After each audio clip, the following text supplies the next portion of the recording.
السلام علیکم۔ آپ دیکھ رہے ہیں ادب زندگی یوٹیوب چینل۔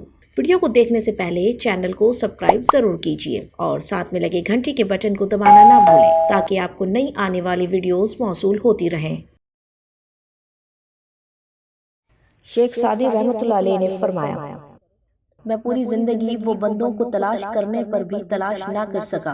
ایک وہ جس نے اللہ کے نام پر دیا ہوا ہو اور غریب ہو گیا، دوسرا وہ جس نے ظلم کیا ہو اور اللہ کی پکڑ سے بچ گیا ہو۔ اپنے اخلاق کو پھول جیسا بنا لو، اور کچھ نہیں تو پاس بیٹھنے والا خوشبو تو حاصل کرے۔ اپنے حصے کا کام کیے بغیر دعا پہ بھروسہ کرنا حماقت ہے، اور اپنی محنت پر بھروسہ کر کے دعا سے گریز کرنا تکبر ہے۔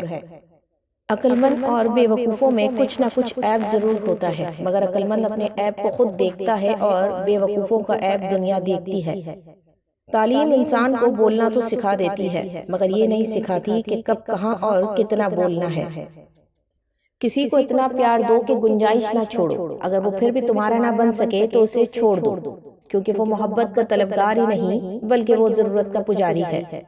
آدمی کے جھوٹا ہونے کے لیے اتنا ہی کافی ہے کہ وہ ہر سنی سنائی بات پر یقین کر لے۔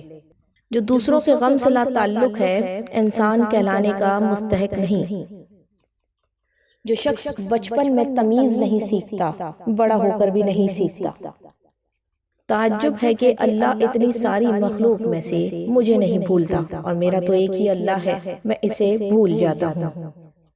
میں آج تک اپنی خاموشی پہ نہیں پچھتایا، جب بھی پچھتایا اپنے بولنے پہ پچھتایا۔